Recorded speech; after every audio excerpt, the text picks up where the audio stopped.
ಇನ್ನು ಮುರುಡೇಶ್ವರದಲ್ಲಿ ಸಮುದ್ರದ ಪಾಲಾಗಿದ್ದ ಮುಳುಬಾಗಿಲ ಎಂ ಕೊತ್ತೂರು ಗ್ರಾಮದ ಮುರಾರ್ಜಿ ವಸತಿ ಶಾಲೆಯ 3 ವಿದ್ಯಾರ್ಥಿಗಳ ಶವಗಳು ಇವತ್ತು ಪತ್ತೆಯಾಗಿದೆ. ಮೃತರನ್ನು 9ನೇ ತರಗತಿಯ ದೀಕ್ಷಾ, ಲಾವಣ್ಯ ಮತ್ತು ವಂದನಾ ಅಂತ ಗುರುತಿಸಿದ್ದಾರೆ. ಇದರೊಂದಿಗೆ ಮೃತರ ಸಂಖ್ಯೆ ಈಗ 4ಕ್ಕೆ ಏರಿಕೆಯಾಗಿದೆ.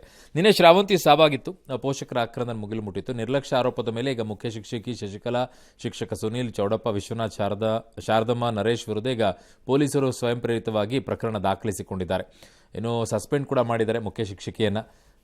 ಈಗ ಜನ ಎಲ್ಲ ಆಕ್ರೋಶವನ್ನು ವ್ಯಕ್ತಪಡಿಸ್ತಾ ಇದ್ದಾರೆ. ಈಗ ಜಿಲ್ಲಾಡಳಿತ ಬೀಚನ್ನು, ಮುರುಡೇಶ್ವರ ಬೀಚನ್ನು ಅನಿರ್ದಿಷ್ಟಾವಧಿಗೆ ಬಂದ್ ಮಾಡಿದ್ದಾರೆ.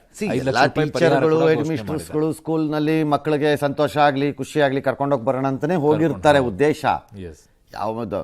ಬಟ್ ಈ ಥರದ ಬೀಚು, ಸಮುದ್ರಕ್ಕೆ ಇದಕ್ಕೆಲ್ಲ ಹೋದಾಗ ಇದರ ಹೆಚ್ಚಿನ ಎಚ್ಚರಿಕೆಯನ್ನು ತೆಗೆದುಕೊಳ್ಳಬೇಕು. ಅದನ್ನು ತಗೊಳಕ್ಕಾಗಲಿಲ್ಲ ಅಂದರೆ ಕರ್ಕೊಂಡು ಹೋಗಬಾರ್ದು. ಹೌದು, ಫಸ್ಟ್ ಆಫ್ ಆಲ್ ನೀರಿರೋ ಕಡೆಗೆ ಹೋಗ್ಬೇಕಾದ್ರೆ ಹೋಗಲೇಬಾರ್ದು, ಕರ್ಕೊಂಡೇ ಹೋಗಬೇಡಿ. ಬೇಲೂರು, ಹಳೆಬೀಡು, ಶ್ರವಣಬೆಳಗೊಳ ಬೆಸ್ಟ್. ಅದಕ್ಕೆ ಇತಿಹಾಸ ಪ್ರಸಿದ್ಧ ಸ್ಥಳ, ಅದೇ ಬೆಸ್ಟ್. ಅವಾಗ ನಿಮ್ಗೆ ಇದು ಬೆಸ್ಟ್ ಅಲ್ಲ. ಇದು ನಿಮಗೆ ಮ್ಯಾನೇಜ್ ಮಾಡೋಕ್ಕೆ ಶಕ್ತಿ ಇಲ್ಲ ಅಂದಮೇಲೆ ಮಕ್ಕಳನ್ನ ಕರ್ಕೊಂಡು ಹೋಗಬಾರ್ದು ಅಲ್ಲಿಗೆ. ಸೊ ಬೇಸಿಕಲಿ ಅದು ಉದ್ದೇಶಪೂರ್ವಕವಾಗಿ ಮಕ್ಕಳನ್ನ ಸಾಯಿಸ ಕರ್ಕೊಂಡು ಹೋಗಿದ್ದಾರೆ ಅಂತ ಯಾರು ಹೇಳ್ತಿಲ್ಲ. ಬಟ್ ನಿರ್ಲಕ್ಷ್ಯ, ಬೇಜವಾಬ್ದಾರಿತನ ಅಂತೂ ಇದೆ, ಅಷ್ಟು ಮಾತ್ರ ಹೇಳಬಲ್ಲೆ. ಬಾಂಗ್ಲಾದೇಶದಲ್ಲಿ ಹಿಂದೂಗಳ ದಮನ ಮುಂದುವರೆದಿರೋದಕ್ಕೆ RSS ಆಕ್ರೋಶ ಹೊರಹಾಕಿ ಮಾತುಕತೆ ಅಷ್ಟೇ ಇಲ್ಲ, ಬೇರೆ ಮಾರ್ಗ ಹುಡುಕಬೇಕು ಇದಕ್ಕೆ ಅಂತ ಅಂದಿದ್ದಾರೆ ಗಟ್ಟಿಯಾಗಿ ಅಂತಾರೆ. ಏನು ವಾರೇ ಯುದ್ಧವೇ ಬಡ್ದಾ ಕಣಿವೆ ಹಿಡ್ಕೊಂಡು ಏನೊಂದು ಆಗಬೇಕಲ್ಲ, ಏನು ಅಂತ ಗೊತ್ತಿಲ್ಲ. ಬಟ್ ಹೇಳಿದ್ದಾರೆ ನಮಗೂ ಹಂಗೆ ಅನ್ನಿಸ್ತಿದೆ, ನಮಗೂ ಏನು ಅಂತ ಹೊಳಿತಿಲ್ವೇ. ಎಸ್.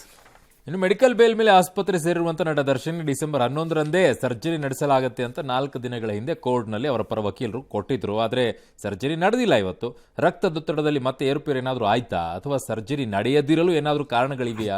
ಎಲ್ಲವನ್ನು ಅವ್ರು ಕೋರ್ಟ್ಗೆ ಹೇಳ್ತಾರೆ ಬಿಡಿ, ಅಲ್ಲಿ ಉತ್ತರ ಸಿಗುತ್ತೆ. ಕೊಡ್ಲೇಬೇಕಲ್ಲ, ಕೊಡ್ತಾರೆ, ಅಲ್ಲಿ ಉತ್ತರ ಕೊಟ್ಕೋತಾರೆ. ಅಮೆರಿಕದ ಮುಂದಿನ ಅಧ್ಯಕ್ಷರಾಗೋ ಟ್ರಂಪ್ ಅವರು ತಮ್ಮ ಕುಟುಂಬ, ರಾಜಕೀಯ ಇದೆಲ್ಲ ಒತ್ತಿಗೆ ತಂದಿದ್ದಾರೆ. ನಮ್ಮ ಥರ ಅಲ್ವಲ್ಲ, ಅಲ್ಲಿ ಮಾಡ್ಕೋಬೋದು ಅವ್ರು ಬೇಕಾದ್ರೆ.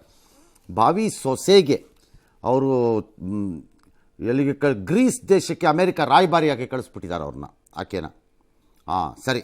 ಮತ್ತು ಈಗ ಅವ್ರ ಸಂಪುಟದಲ್ಲಿ ಎಲ್ಲ ಬಿಲಿಯನಿಯರ್ಗಳೇ ಇದ್ದಾರಂತೆ, ಎಲ್ಲ ಬಂದಿದ್ದಾರೆ, ದೊಡ್ಡ ದೊಡ್ಡ ಜನ ಎಲ್ಲ ಸೇರ್ಕೊಂಡ್ಬಿಟ್ಟಿದ್ದಾರೆ. ನಮ್ಮ ದೇಶದಲ್ಲಿ ಈ ಹೊರಗಡೆ ಇರೋರ ಮೇಲೆ ಬಡ್ದಾಕ್ತಾ ಇದ್ದಾರೆ, ಅಲ್ಲಿ ಅವ್ರನ್ನೇ ಒಳಗೆ ತಗೋತಿದ್ದಾರೆ. ವಂಡರ್ಫುಲ್. ಎಸ್.